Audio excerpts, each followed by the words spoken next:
We have a oh, we're live. Hey, good Oh, evening, ladies and gentlemen. Welcome to episode 104 of Pillar Talk. I'm sitting here with Patrick McNeil.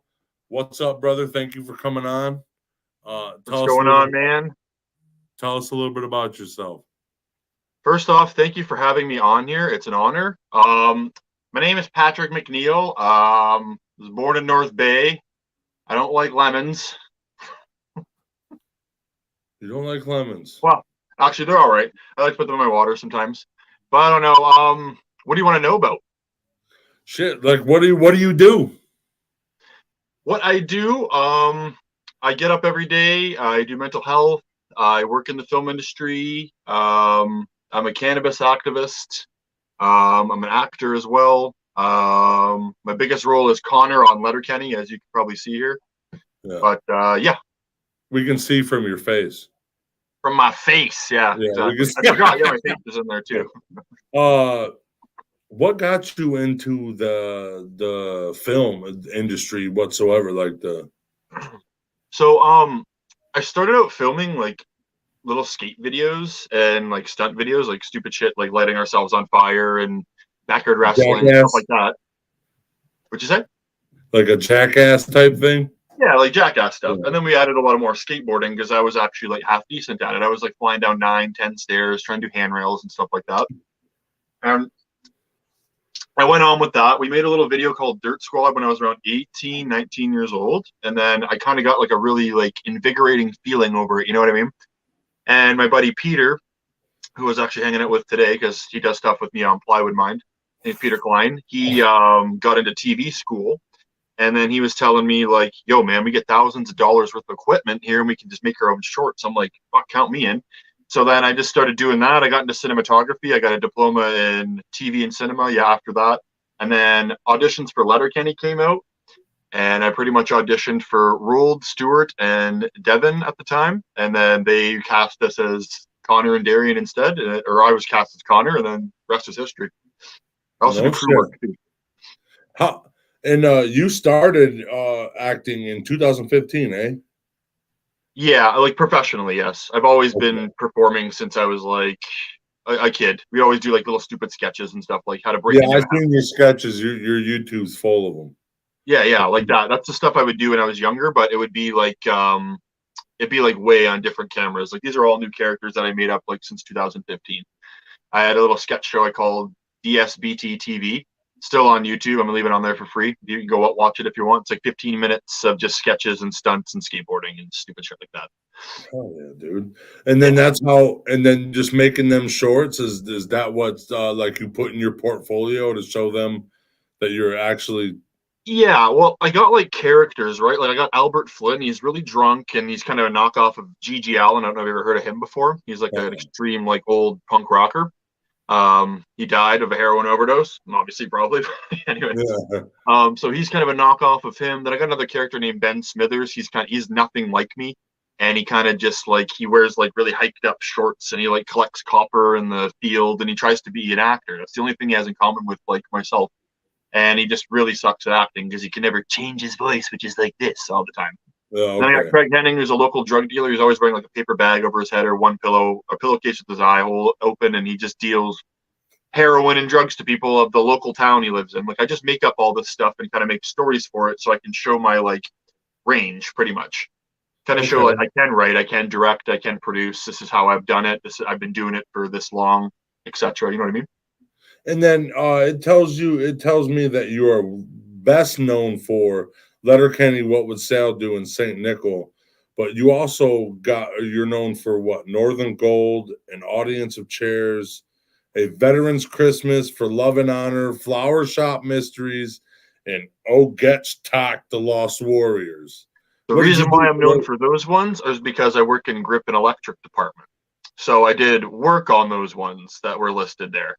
The ones that I started, or I was an actor in, was the first feature I got was Happy Fucking Sunshine, it was called. I played a drug dealer named Kevin. And then I got on to, Letterkenny obviously was first, and then that came second. Then my next one was a like a bone-looking demon on on a movie called Fixation. So I played like this. I have this like goat mask type thing, and I had to like wear the suit and kind of like stand and be like kind of intimidating. Yeah. And then the next role I got was Do Not Disturb. I played a bellboy named Manuel. I can't give too much away, but that's what I played.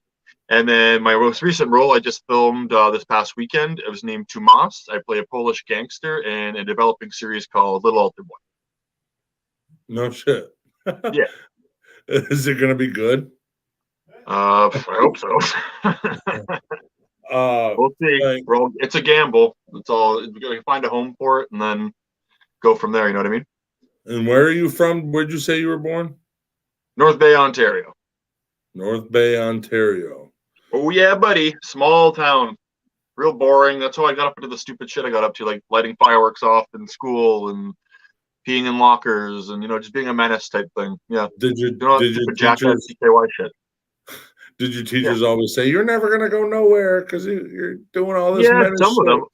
Some of them did, but some of them didn't even know I did some things because I kind of like masked it with the crowd I was with because we never really ratted on each other. So yeah, I was a little shit growing up, but like, it got me to where I am today, right? Right. Hell yeah, dude. It's like, look at me now, motherfuckers. I'm on TV. Yeah, it's fun. Dude, people around here, we love Letterkenny in America, bro. We love I really appreciate that. I'm very, very blessed to be on Letterkenny. Everybody, cast crew, they're all just emeralds, gems, like diamonds in the rough. They're all very passionate people, and they all really they just want to make something like good. We're glad that we can be a part of making the world laugh. You know what I mean? Is that still going on? What, Letterkenny? Yeah. Oh yeah, it's still going on. Dude, how many seasons? What is it at? Season 10 right now? Season 10, we just dropped this past Christmas. Yeah. So what's that like? How do you what's your work hours for that? Whenever they call you? You just get scenes and then you get shot, and then once it's shot, that's the end of your day. And then they tally up your hours and you get paid by that. Then I do crew on Letterkenny. I've lit pretty much every season, either electric or grip. And it's fun because it's like the series for me to watch get developed behind and in front of the camera. It's like a really, really unique experience, I'd say, for sure. Is there a lot of them that What's up, Kenny? is there a lot of them that help with the crew too? Is there a lot of you guys fucking camera guys and shit like that, or like setup guys? Yeah, there's departments, you know what I mean? So they have a department for everything. There's a camera department, grip, lighting department, there's art department, production. It's a lot of people that make it all come together. So it's a big work, it's a big project, but we all love doing it. At least I think so. Based on my experience and how I feel with it, I dream come true. I can't think of a better job for me because it's one of the only ones that allows me to be myself. You know what I mean? Right. You just doing jumping jack, vaping through fidget spinners and saying Stuart and stuff like that. Yeah. It's great. Yeah. That's awesome. You got any good stories from working and being an actor? You got any crazy stories for me? Oh, there's some good ones. Letterkenny had some great times. Like when we worked with the great Sarah Gadden, she was a fucking blast. She was a gem. She played Gay when the female skid in the third season around them. We had the clown outfits. And just smashing those fucking mailboxes and everything like that and going around and just vaping and just breaking stuff that we all just set up. That was it brought me back to doing stunts and stupid shit when I was a kid because I just do that to actual property, which I'm not trying to incriminate myself here, but I'm not going to say where. But anyways, right. You're doing that on set and everything. It just brings you back. And I'm like, man, you could do this as a job. That's fucking cool. You know what I mean? Yeah. So it's really cool, getting to know Evan Stern and Tyler Johnston. It's more outside of set. It's kind of fun. We went skid disc golfing. All the skids gathered up. We went to a disc golf course that Danny Van Zandwick knows, the guy who plays Darian. And we played an 18 round of disc golf, had a few beers. So it's a fucking blast, man. Good time. Dude, that's cool, dude. So that Letterkenny is getting you a ton of fucking roles now, right? Letterkenny actually got me the opportunity to get into the acting union in Toronto. So if I can get into an acting union with that, then I can get on productions that are like more developed for like say Amazon or Netflix and stuff like that. Eyes will see it for sure, you know, because you're unionized, you're protected, you got certain benefits, yada yada, the what have Right. you. But yeah, my full member status of ACTRA has gotten me a well, I got an agent before, but I got my actor status afterwards. And after I have my agent, like she just gives me auditions, and then I go and I read for stuff, and then sometimes I just land on something that I didn't even remember I did. I'm like, oh shit, yeah, cool, I got it. And then I end up going to Toronto, and then I'm filming it. You know what I mean? Dude, that's fucking cool. And It's a then good once time, you man, get but it's a lot of work and sacrifice. Like you really got to be a certain type of being to do it, because like you're gonna struggle a lot, and some people don't like that struggle because a lot of humans want to be comfortable, right? Like we're always wanting to feel good. So a film is like it's an art in general. Like if you want to get there and make a success out of it, it's really not linear. You got to do it your own way, and you have to figure it out, and you have to ask people and get your assets and just build yourself up to like, because you're selling yourself as a career. You know what I mean? Like I'm a right. walking, talking prop. That's what I always say as a joke. But like, That's yeah, kind dude, of like I'm true. trying to sell Patrick McNeil to you so I can, you know, tell your story through a character as best as I can. Like I'm trying to be on top of whoever's trying to be that character. You know what I mean? I ain't never thought of it like that. That's Mm-hmm. crazy. Yeah, I'm Trying trying to to tell be the someone, character. because I know how to tell my stories. I know how fucked my characters are. I play with them all the time. When I Right. put the Craig Henning mask on, I'm fucking Craig Henning. When I grab those glasses and I put the ripped up spray painted by kids shirt by Albert Flynn, I can be a drunk ass son of a bitch falling into things because I can Right. just tap into it. But when someone else is giving me a character, it's like, well, how do you want me to tap into it? Like, and then they tell me, here's what you want, here's along the lines, then kind of play with it. And then it's up to me to now carry the story with that character the way that they want it, but in my own way. It's really like it's really creative. I really love You it. got It's to awesome. act what they envision. You got to Yeah, act what they're visioning. exactly. Like they have a character set up for you. They're like, yo, you're this guy. It's like he fucking doesn't like this guy. So like when you're staring at him, like just eye him. Like fucking don't want him alive. And I'm just like, okay, Okay. cool, I'll do that. And then they go to the next take, and then I'm just like right down the barrel, like right at him. You know what I Okay. mean? Like then they go, perfect. That's what I was looking for. Because like I try to just when I do my first takes, I kind of just try to wing it with the character I developed. And then the director will come, he'll give me notes, or she'll come and give me notes, and then I go Okay. and do it their way, and then then the scene works itself. Then the You whole crew knows compromise. what's going Yeah. on, and then it's all like a big giant dance. It's fucking beautiful, Dude. man. Yeah, but you're looking at it through every which way. That's fucking cool. I got how long do you got to stay? Like, we're like, okay, say for one episode of Letterkenny and the Skids are in it. It's like a Skids episode. How long, like, have you been on in the fucking studio just working on, Oh, we like, do maybe locations too. It's not just the studio. Like there's studio places, but there's also locations. Um, that we have like just like booked or whatever. But like it just do you depends on the travel? day. It's all actor availability too, crew stuff like that. Blah blah. Like some days we can't get a crane or we can't get a certain thing that we need, so we have to schedule that scene for this day when we can get it. Or an actor is working on another thing in Toronto, and then they have a small role on Letterkenny, so they're like, okay, well then we'll put the skid days with that because we can make that work. Like we try to make a day be at least like minimum 12 hours because it's about half a day to shoot a lot of stuff. Oh, so you Yeah. can shoot different scenes from different episodes Yeah, at the because same that's point. where Okay. departments come in, wardrobe comes in, art comes in, they take pictures, they have notes, they know what's going on. Like they do really, really a fucking phenomenal job when they try to really pay attention to detail because that's their only job. And then when it comes to the next day, they're like, "Oh, you were wearing this from scene 35 in episode 1, so you need to like dress into this." And they have a picture of it, or they'll put the wardrobe into my trailer or whatever, or whoever and what have you. And like you get into it, and then we just pick up from where we left off. Dude, okay, how are those actor trailers? Oh, they're Do great, man. they have They're little awesome. buns, little buns in there? Like you could just put some butter on them and eat them. Little Got a bun. they got a little bed in there. No, you request that from the ADs or set PAs or something. You just say, "Hey, can you get me coffee and stuff?" And they just do it. Hey, hey, I want a fucking dozen donuts.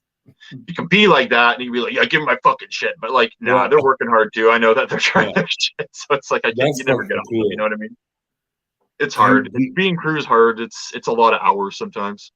do you gotta do you gotta get makeup for every time you go on film? Depending, yeah. But usually they give you a little touch up. That's the only time I ever wear makeup. So hey. Dude, actually, you want to talk about makeup? I just recently started wearing makeup, and like I've been the hottest dude in my area, Oh but yeah, I can now tell. once I put makeup on, I'm the hottest plus size woman in my area. Ooh For yeah, sure. look at you go with the beard too. Yep, it's and that. Oh yeah, it's gonna be. I've been experimenting. I can go both ways. Let's put it that Mm-hmm. way. There you go. Stretch your motherfucking stuff, man. Yeah. um. Let's talk about your personal life. Do you have a wife, kids? Do you what? No. I'm single. I don't have anyone. I don't have any long-term relationships right now. I'm recently kind of going through a thing right now. My best friend slash ex girlfriend. She just recently died, and I've been kind of going through that and stuff. So like, yeah, it's a lot of reflective time right now. But Okay, like, I got all the time in the world for that. I got to concentrate on my career. I got to concentrate on myself, and like, I got to, you know, do me, as they say, and actually do self care, not just wear a T-shirt and say like, yeah, I do this, right. blah blah. It's like actually take care of yourself and actually put yourself forward. I find that in the self help industry, like a lot of people don't talk about the self. Yeah, Everyone neglects that so much because we're always trying to please all this outside crap. When it's like that's not a responsibility. Our responsibility is to live up to our own expectations that are actually live upable. Like right. you can't put these one like, oh, I'm gonna be like, the next Michael Phelps by in 6 months. Like, no. Yeah, You have to work towards it. You can make that a goal, but you have to make it attainable in your own way. You know yeah. what I mean? I'm gonna be Michael Phelps in 10 years. Fucking right. Yeah, you'd be swimming across the Atlantic. Yeah. That was So just an that so example. what do you said you wake up every morning, do some mental health. What do you do for mental health in the morning? So every month I reflect on new stuff that I might have picked up, and I have a recording that I record, and I have all these notes that I've written down based on philosophers, counselors, therapists, all these other brains that I got to pick over the past Yeah, 4 or 5 years, because Cassie, rest her soul, actually got me into it. Like she kind of bitch slapped reality into my face, saying like, "Dude, you're an angry, sad boy, and you need to get your shit together." And I'm like, "No, I'm not. You don't fucking know me." Then one day I yeah, looked in the mirror and I'm like, "You do, dude. You gotta. You're not being you, man. You're not doing the things that Pat does, you know." So I really looked within, and then I started just figuring it out, seeing counselors doing all this thing, and now that I've mastered it my own way, or I mastered it from all these other minds, I put it in my own way. So this is what I do in the mornings: is I have a recording I listen to of myself of things of how to not be an asshole to myself or others. So it's like, how are you going to give value today? What are you grateful for? Thank the people in your life for being you, because you're a giant wad of what in the flying fuck is this? yeah, Be grateful for being on Letterkenny. Like really dive into your body, like things that I've just picked up that really work with me. And then after I listen to that recording, I'll go to like an Immanuel Kant thing, or I'll go about like a Mark Manson like article, or who's another person I like. John Kim's another good one. He's the angry therapist. Like all and Brene Brown's another good one. She has a lot of good stuff about guilt and shame, and you can learn about how to deal with your own and not not like be so ashamed about stuff that you cannot change. Your past is a fucking funeral which is buried ages ago. You know what I mean? So it's like yeah, you can't re-dig up a corpse and like reanimate it. So stop twisting that mental blade in your head and kind of just like forgive it, don't forget it, move yeah. forward with your life. You know what I mean? You got yeah. Sometimes just let it sit and resonate. Don't dwell on it so much. Just let it go. You got Just to chill work with out. it, man. All Like right, all right. our thoughts are a part of us. I notice people really want to like rip out parts of their brain. I'm like, no, that's so disingenuous towards your Mhm. own fucking entity, man. Why would you do that?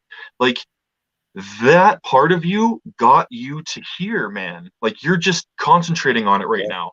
When it comes up and it's bad and it reminds you of bad shit, you just kind of have to work with it. Like yeah, you got to work with it. You can't work against it. It's bullshit. It's not good for you. yeah. Learn from it and don't do it again.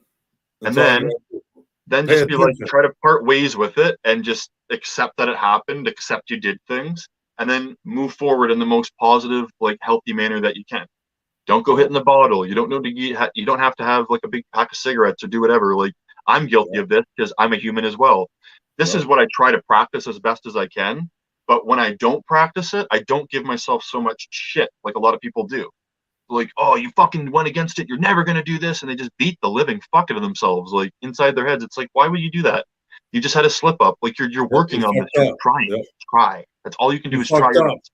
Welcome to being a human. You fucked up. That's what Welcome we do. to being a fucking adult. They don't teach this in school. You know what I mean? Like you're 25 one day and you're like, how come I don't feel good like everyone said I would? Yeah. You know what I mean? Like, yeah. Being an adult sucks, dude. I don't even know what this paperwork means, dude.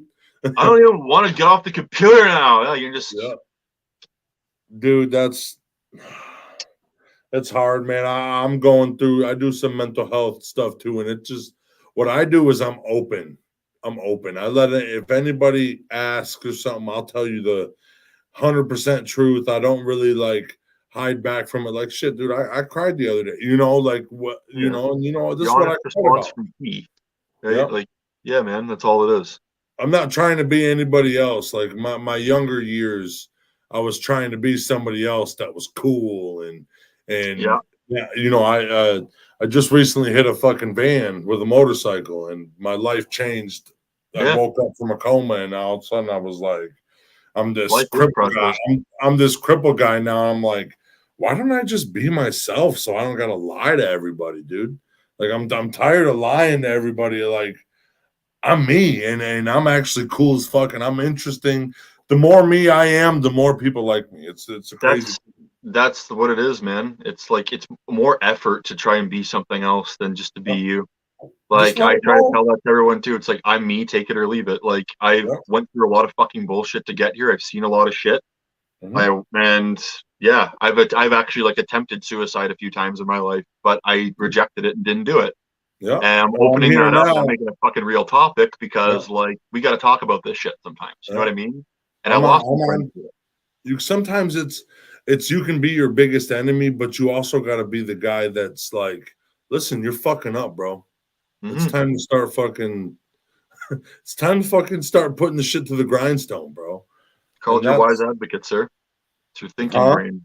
It's called your wise advocate. It's your thinking brain. I call it feeling brain. I call it the Jiminy Cricket. Jiminy Cricket, the good voice. The one that truly loves you and wants what's best for you. That's what it is. I got a dickhead in there too, but he's always the feeling brain. Yeah, and that's what I tell like everybody, like just because I know that I got a hold on my mental health and I don't take no medications for it, doesn't mean that I don't freak the fuck out for 4 or 5 days or something like that. Like I had a fit the other day with the people that I loved the most and I hurt my knee and I couldn't walk for a month. You know, I had to sit down, you know, for nothing. And I knew what I did wrong and I was just like, hey, you live and you learn. Let's not have a fit no more and try to storm out like a boss and actually, you know. Yeah, because you're just trying to take people down a peg or you're getting mad because you're just trying to feel good again. That's all it is. And you can have it figured out. Like, oh, I'll never get mad again. Then that one thing comes where you just get flipped on. You're like, hello, dude, I'm back. You're a human, right? Like you can do all the training in the world, but you're still going to make a mistake sometimes because you're a fucking human. Like, stop killing yourself over your little mistakes. Like, even for people on set, like there's people on set, they make a small mistake. They think their boss is going to fucking kill them. It's like mistakes aren't really that, like, they're not really that well welcomed on set, but like they're going to fucking happen because we're human beings trying to create something so that all this audience can watch. There's trial for error. There's going to be room for error. You know what I mean? Because people drink. Some people didn't sleep that night. Some people got up late and they were late for set. You know what I mean? So like they might not be on their fucking game. So just take your time with yourself and people. Same thing. Do your best with what you got, and then come back at it harder tomorrow. Don't go get drunk. Don't go home and get fucking smashed out the night before. You know. Appreciate what you have. Appreciate the people that fucking are in your life. Just appreciate like where you got, like how you got to get to here. Like every time my eyes open, I'm like, damn, dude, another day. That's pretty much what I do now. I'm like, awesome. That's like, what I'm stoked about it. when I said what's up to you, you said I woke up, man. That's a good day. I woke up, and that's literally the best thing I've ever learned too. And it took me a lot of bullshit to go through to learn that too. And how old are you? 32.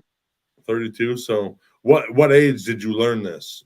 Oh, just recently. I only learned all this recently, dude. Like I said, Cassandra, rest her soul, she got me on the path of mental health, and that was around end of 2018. 2019, I started like reading books. I went and bought my first 5 self-help books. I started going to the walk-ins at the community center here, and you can go and talk to counselors for an hour just about what you're going through and stuff like that. And like, I advise everyone to take a mental health journey, man. It's good for you. Be good to yourself and everything like that. And the first little bit when you're unburying and unearthing a bunch of crap that you've been burying like your whole life, you're going to be an emotional wreck. It's going to be a little tough. You're going to cry at things. You're going to watch a dog commercial. Like, oh my God, you just jumped over a little fence. But it's because you're getting everything back. You're not you're not burying it anymore. Because you're a human being. If you feel something, don't repress that if that's a part of you. If you don't feel something, then maybe you're a sociopath.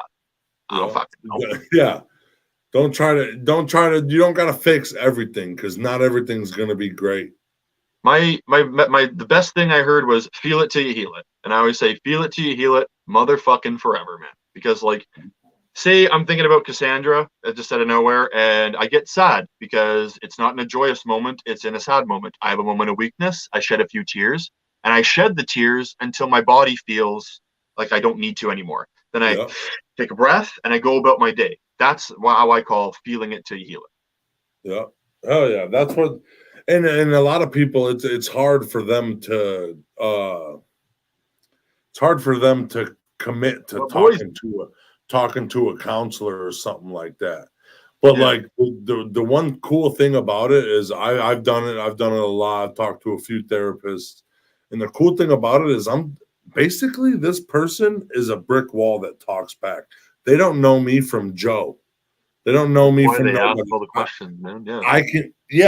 And it's just a wall that talks back and asks me more questions to get deeper. And I'm like, you know what? That's fucking bullshit, you know. And then you get going, and then you walk out there, and you're like, man, I felt like shit in there. I really was sad, and I was really angry and stuff like that. You walk out, I'm driving home, and I'm like, wow, dude, it's a little bit brighter out today because you got that all out on the plate. And now it's like, the more I've done that, the more I use my friends as therapists now. Hey man, I'm going through a problem like this, and I know that you have experience in it. So help me out. That's all you gotta do. Same thing, man.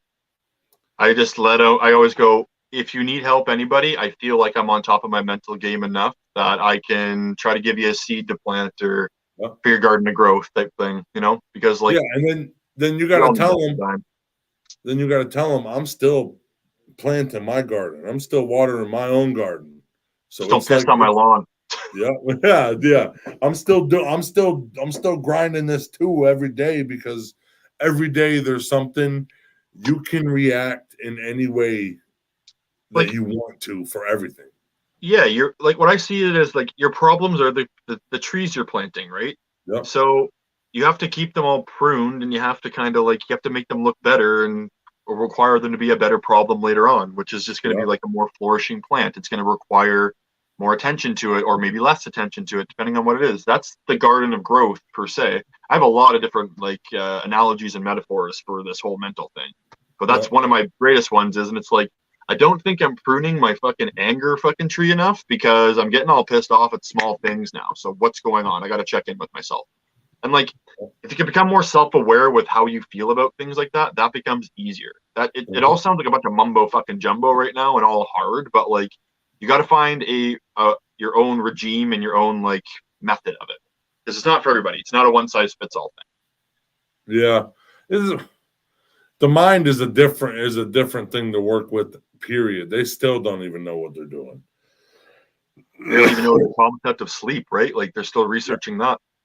Yeah. Oh, dude, I have a sleep problem with a little bit of night terrors, and they were desperately just trying to do something. So they were throwing sleep meds at me, and that wasn't working. It was making me pee the bed, bro. Jesus. So yeah, I figured it out. I figured it out. If I actually go and do a little bit of physical therapy and work out with light weights and do like movements, I can feel like I did something that day that I'm, and sit in the sauna and it calms me down. And that's how I sleep. That's my sleep medicine. So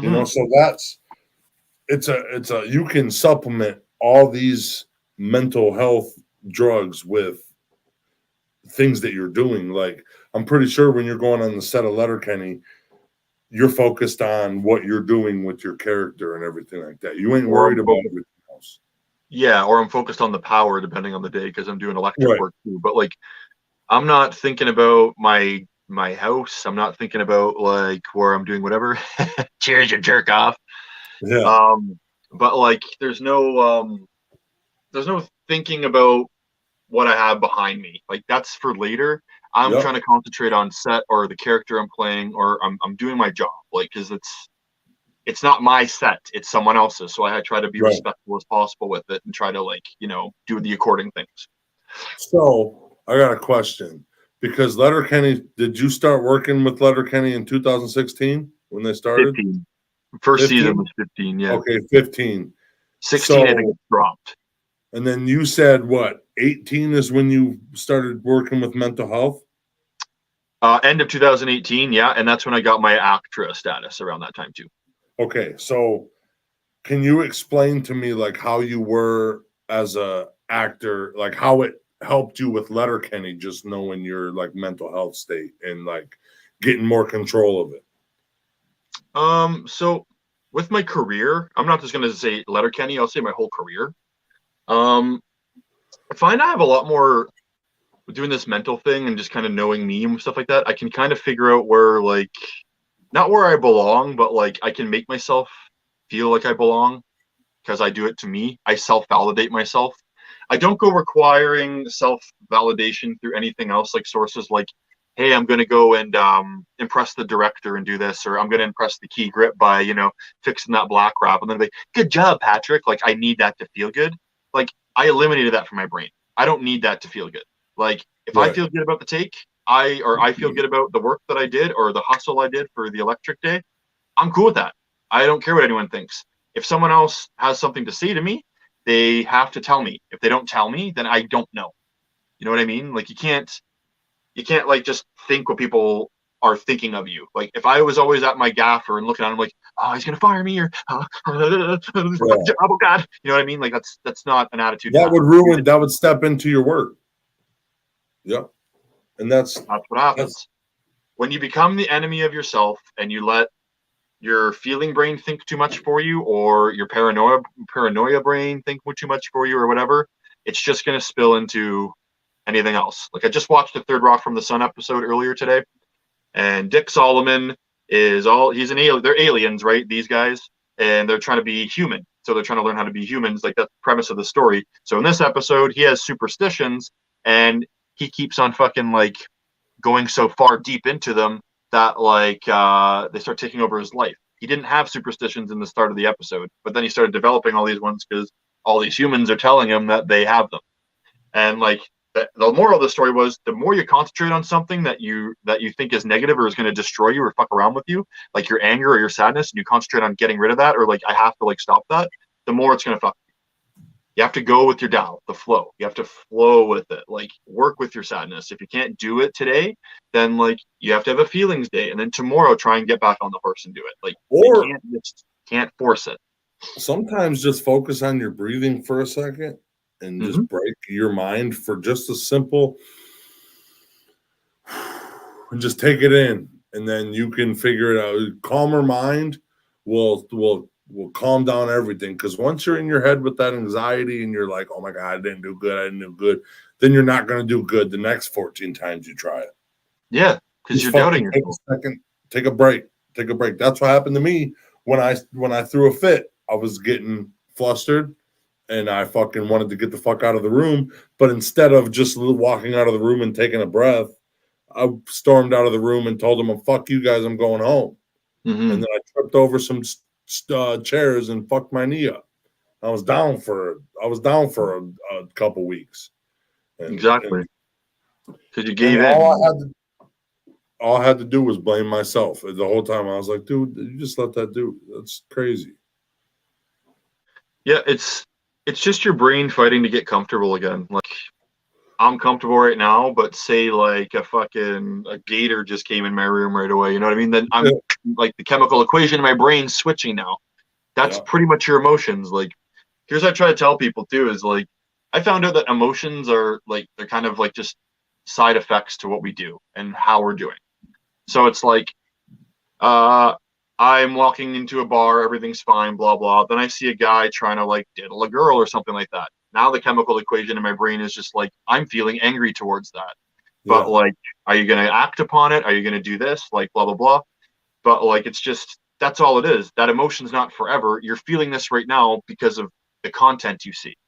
But you might not even know what the content is because they could be a couple. It could be this, it could be that. You know what I mean? Like, we don't know.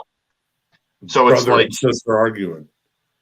So that's why if I say, for example, I went with my anger and then I punched the guy in the face and then the girl comes up and she goes, what the fuck? That's my boyfriend. We were just having fun. I just got in trouble because I went against with my own emotion and I went with it. I went with my side effect to my environment rather than question it. Yeah. Take a second. Chill out. Take a second. Question it because one false move it could cost you a lot, man. It really can. Like you're in a bar with someone, a guy's in your face chirping you, and then you do that one punch, and you just suckered him. You got him just to teach him a lesson, but his neck hits the bar stool. He's in a coma now. There goes your life.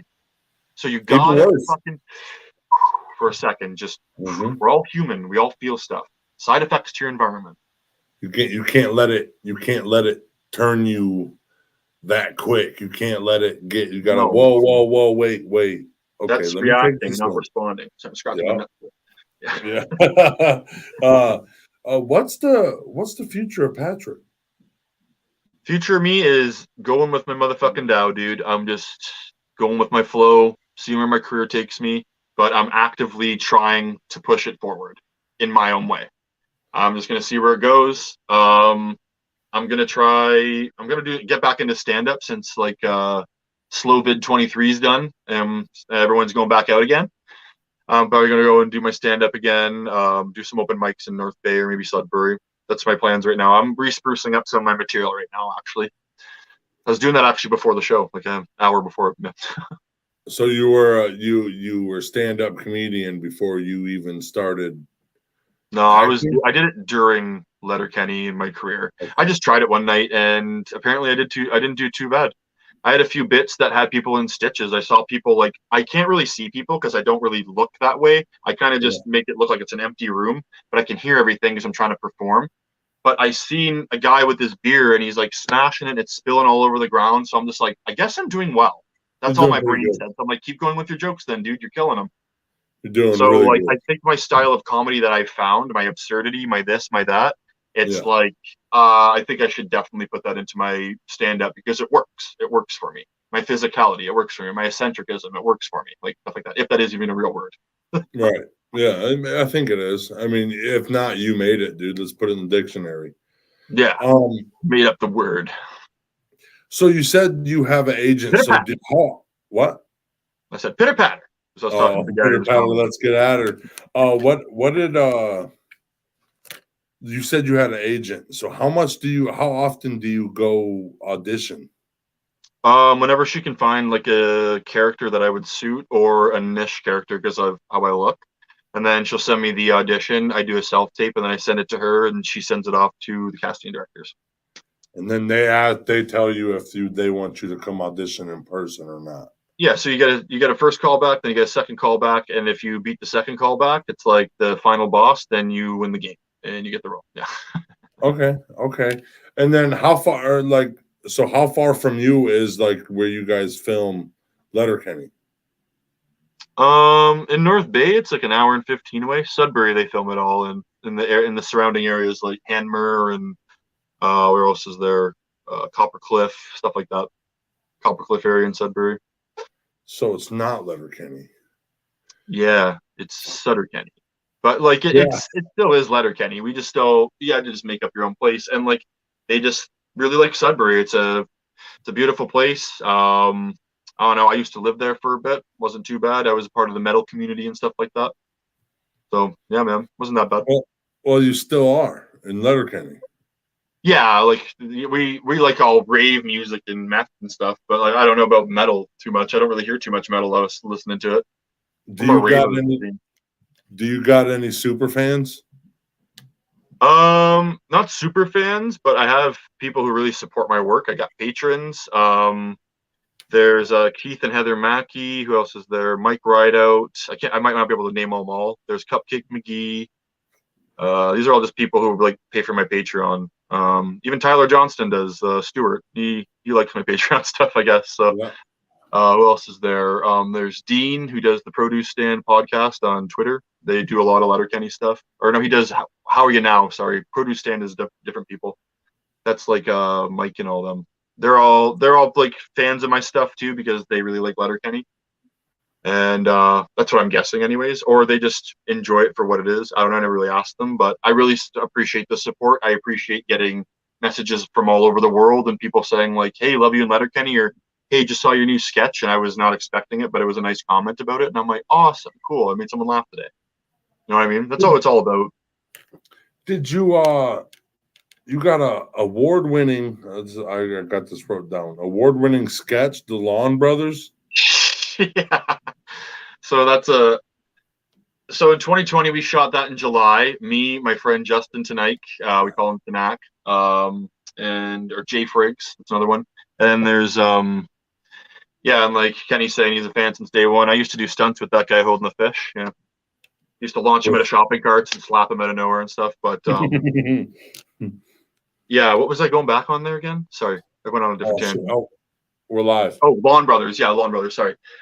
So we filmed it with Tanak, Pete, and myself. Me and Peter acted in it. Tanak shot it, and we like co-directed it. But we had a little complications with like the film freeway stuff because they need like one director. But like, it's me, Peter Klein's, and Jay Friggs' fucking movie. It's all of our movies, man. Because like we spent a whole day filming that. We put all the effort into it. We did the script rewrites. We did the rehearsals all together. So like when they say like Patrick McNeil awarded to, it's like not really. I kind of want to cross it out and put like Pat, Pete, and Tanak because it's like no, dude. Like we all won that. Like that's all of our shit. Plywood Mind is like to help build all of our careers. Like right. It shows how Tonight can shoot because he's a shooter. Then it shows me and Peter's fucking diverse like acting, like whatever, or acting chops, whatever we can play. Like what are we good at? What are our strong suits? What are we weak at? You know what I mean? We could like casting directors could see that if they watched it, but it's like they only watch the auditions. So it's just a giant, like, kind of a resume, really, for me. Like, if it goes somewhere and it gets like 100,000 subscribers or something, oh, fucking right, that'd be cool. But, like, it's pretty much just a resume and just for me to, like, have an outlet to be creative and be like, yeah, fuck, I made another Albert Flynn sketch. Because, like, it's just a really invigorating feeling, like, taking a thought and then it becomes, like, something that you're watching on screen now. Like, oh, cool, dude, that's fucking awesome. We, like, created this. Like, that's awesome shit. Fucking right. So Lawn Brothers got shown at the Sault Ste. Marie Film Fest first in 2020, and then I just started entering it in a bunch of different ones. We got 2 trophies from India. There was one called Dreamcatchers International Film Fest, and there was the other one had a weird name. Forget. Had a ship on it. Forget. It'll be one of my backgrounds soon. I'll probably see it. And then we won some honorable mentions. We won some finalists, and we got selected to like just be playing at a bunch of different like festivals all over the world, like France, India. There's some in Germany, some in Bulgaria, a lot in Canada, some in Los Angeles. Where else? A few in Ireland. Yeah. Do you have any other award-winning ones? That's the only one we gave a life so far, but what we're doing right now this year is we all have what we call our banger sketches, which is our best ones we have, our scripts. We have them already. And I have one, Jay Friggs has one, and then Klein has one too. And we're all going to put the most effort into those 3 and try to give them more fest lives. Just keep putting our names on the map. I'll put mine through my own film freeway, and then those 2 put theirs as their their directorial thing. And then because they're the director of it, so they can send it to stuff, and it's just more eyes on us. That's all it is. Okay, yeah. And all it is just more salt on the plate to get me fucking more acting jobs.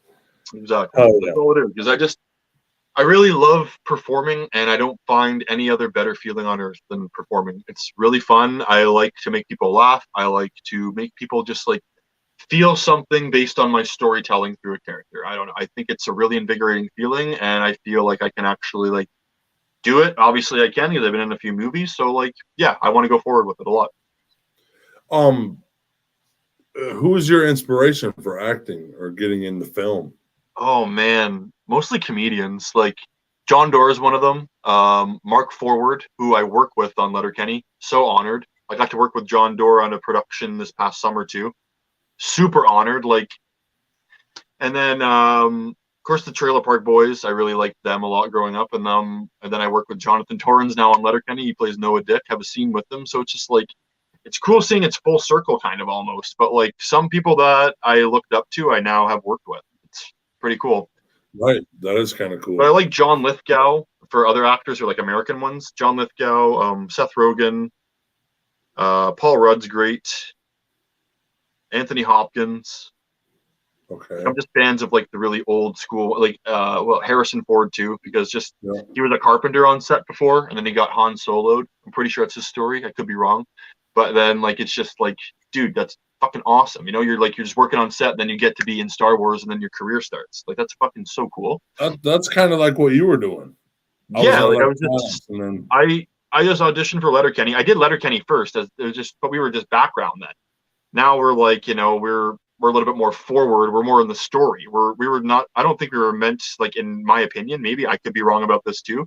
I don't know if we were really supposed to like go out throughout the whole series, but I think it's just the fans like this. Like we're always doing stupid shit in the background. Like I always get nice comments from people being like, "We're always rewatching Letterkenny to see what Connor and Darian are doing. Thank you for being a part of it." Blah blah. And I'm like, cool, man. That's like that touches my heart, man. It makes my week when people say shit like that. It's nice. because I will say that you guys are always doing stupid shit in the background, and it's like Thank you, man. Yeah, like it's almost so distracting. Like, what the fuck is going on? These people are so weird. like Like, you guys play weird guys so good, dude. like because I am a weird guy, and I'm happy That's about that. Though I don't mind being one. I'm eccentric and I'm animated. I don't mind. That's just who I am, man. I can't do much about it. I can only change my thinking patterns, you know. Right. It's just like, hey, can you be you times 10? Yeah, sure. Sure, No problem. fucking right. But I just And act then, like when I'm Connor, I just act like I'm scared of my shadow, or when my hair gets in my mouth, I'm like, oh god, like, or I'm afraid of yeah. the vape smoke. Like I just try to act more scared, pretty much. But What did you have when you auditioned for Letterkenny? Like, what did you have to like put out for yourself to show for yourself? Like, college when shorts, would you college say? Oh, short, like college shorts, like the oh, shorts we did okay. in college when I acted in those. And then I had a little bit of DSBT TV episodes out then, like my crazy characters I was developing them, like Craig Henning and Albert Flynn and stuff. Oh, so you were just fucking barely even scraping anything, and Yeah, they I just just said we could use you. because I knew a casting director, I believe it was Melissa Smith at the time. She I could be wrong about that as well. I'm gonna keep saying I could be wrong because I actually could be. But anyway, I think like she gave us the opportunity, and I didn't know Danny got it though, but I went to school with Danny as well. Van Zanwick plays Darian. And she said, like, you didn't get these auditions for Devin, this and that. And I'm like, okay, so that's why you're calling me? And she's like, no, we want you to be a background skit. And I'm like, what's that? She's like, oh, you get FaceTime and you get to hang around with the skids and you just rock around with them in the town per se. I'm like, fucking right, I get to be on TV. Yeah, Another goal off the list, you know what I mean? So then right. I go on there and I didn't know how far that was gonna go. Like I had no clue. Like I saw something in it. I'm like, this is a really fun environment. It's really funny. Like it's cool. I like these people. Jared has just always been. He's just like he's the fucking father of the set. He's always just like checking in on everyone and giving us water. Like nobody does that, and he just goes out of his way for everyone, even the crew. He goes out of his way to know your name. He goes out of his way to tell you like good fucking job at the end of the day. You know what I mean? Because he just loves watching his product get developed. But it couldn't get developed without all of us. He always says. And he's very grateful for his crew and cast. Are you And same with Jacob too. I love Jacob. He's so funny. I like how he just he gets honest, and he's like, "Yo, dickhead 1 and dickhead 2, get over here!" Like, it just makes me laugh. He's just fun. Yeah. Like, he's just a fun director, fun guy to be around. It's a fun all the way around, dude. Yeah, like I've never had a bad day on Letterkenny. There was never a bad day for me in Letterkenny. Every time I get to visit, I have a motherfucking blast, and I'm grateful more so when I leave those gates. You know what I mean? Is it? Do you watch it? Yeah, of course. Do you really? So you're a fan of it, and you get to see what it's I like? really like the Hockey Boys. Andrew Herr, like we're buds too. Like we're work friends, but like holy fuck, he's really funny. He kills me. I don't know why. When I see him do stuff, just the yeah, buddy, and then his light up face, it just gets me every time. Then McMurray too, Daniel Petronievich, just like it's just so fucking great. They're all such tremendous talents, you know. Like just Jonesy and Shorzy. Shorzy is great. Yeah, I love Jared's take on that. The chirping reminds me a lot of high school because we did have hockey players like that in high school, and then like in college, cliques like that who would like chirp each other. So we go back and forth like that. So it reminds me a lot of like the small towns like people grew up in, especially North Vegas. North Bay is a small town, and like that's the shit we kind of did. I don't know about the scrapping, but like some of my friends would. They'd go outside on lunch at high school, put on some gloves, pound the living fuck out of each other, and then they'd have like a cigarette or a little like a hug afterwards, and then they'd just be like, "Hey, we're going back to class. We duked it out. We got it all out of here. You know, we got all our system." So I was usually like, yeah. So you're telling me a cigarette or a hug is the same thing? Pretty much, yeah. It was like that in high school, anyways. That was in the late 2000s. Yeah, I graduated 2011. Yeah, mine was 2008. I graduated. Yeah, 2000.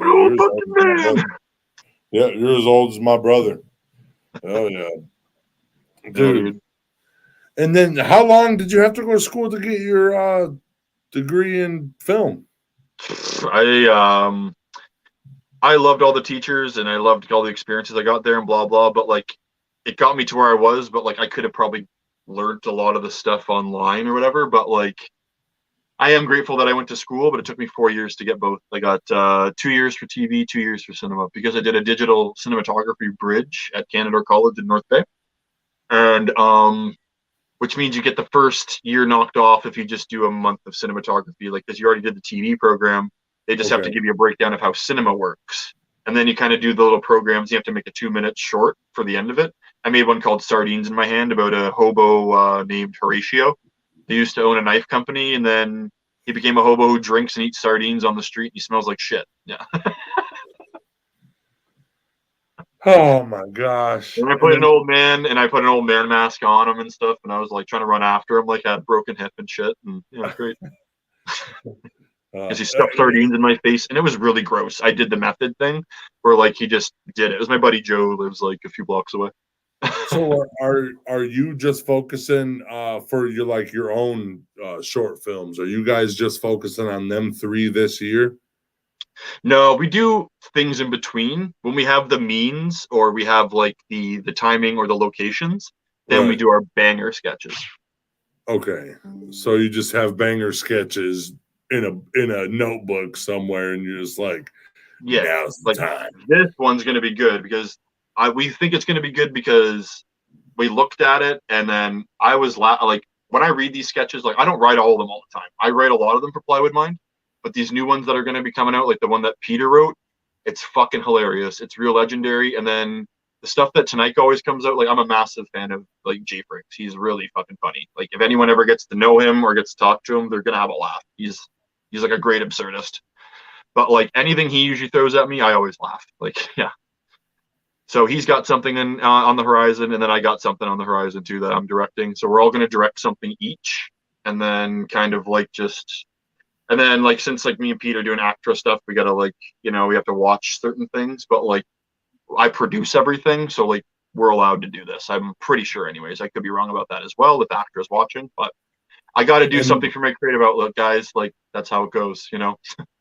Those guys got YouTube channels, too, for their Peter has he's got an Instagram. But Jay Friggs isn't really online too much. He's got a Facebook. That's about it. Okay. And I'm all over the place. You what? Well, plug that Instagram and then plug the Facebook. Oh, So I my can see what- Instagram. I won't plug my Facebook because it's personal, but I'll plug my Instagram and Twitter, which is at DSBTTV _ Potamkin, POTAMKIN. And then my Patreon is patreon.com/Patrick McNeil. Then I got Cameo too. I'm on there if you guys want to get a little birthday message for your friends, anything like that. I'm on Cameo. Look me up. Dirt cheap. And what else do I actively go on? And I'm on Reddit as well. Just look up user Patrick McNeil, and I should pop up. I got like I think I got a TV or a box head or something like that. Yeah, something crazy. Yeah, The dude. emoji, whatever it is, Right. I got one more question for you, and then we're gonna wrap it up. Wrap it up. If you had one last thing to say to the world, what are you gonna say?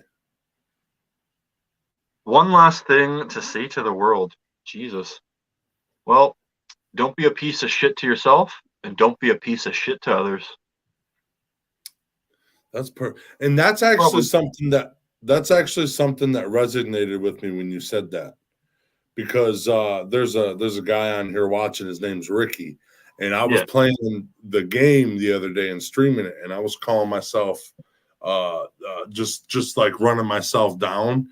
And he was like, dude, I'm serious. I don't like you running yourself down. And it made me start thinking. Then you said that, and I was just like, dude, that is part of mental health. Like, instead of putting myself down, just and then but even the simple little bullshit like I'm a piece of shit or just saying stupid stuff like that, that's little, but it's still breaking me down. It builds up over time. Yeah. So don't be a piece of shit to yourself, and don't be a piece of shit to others. What's up, Ricky? I'm gonna give a shout out to my friend Kara too. So give a shout out to her. Hopefully she's doing well. And shout out to Kayla in Sudbury, Camille in Barrie, and my cousin Andrew and his wife Natalie in Barrie as well. And another shout out to Maxwell Paul Fryerell in Matt. Oh yeah, and dude. Cody Armstrong. Going up on what T-Rup said real quick. Oh, who's in here, huh? This is Josh. What up, Jack? You should treat yourself as if you are your own best friend. If you're not going to tell your best friend he's a piece of shit and he needs to do something, you shouldn't tell yourself you're a piece of shit and you should do this or that. Exactly. I usually say things like as if you're your own best friend. Yeah, you just got to get on I just get on myself sometimes about certain things, but that's because I have to have a pep talk. I also want to give a shout out to my family, Peter, Beverly, and Brandon, and his child Hazel, and his wife Jessica, and they got another little one coming on the way. So yeah, shout out to them. Ooh. And yeah, I hopefully I didn't miss anybody because I got a lot of people I'd have to list. I'd be here like Chris Jericho's fucking you just made the list type thing. Yeah. Thank you so much. Yeah, I watch wrestling a ton. You watch AEW? No, actually, I haven't really watched none of that. That's good shit, man. If you get another chance to, GCW is good too, man. With Nick Gage carving people up, good death match. Yeah. Thank you so much for coming up. I'm looking forward to seeing you on season 10. Yeah, it's out right now on. It's out on Crave. It's out on Hulu. Okay. It's been out since Christmas. Yeah, you want to go check it out? All right, man. Thank you, Night Train FPV.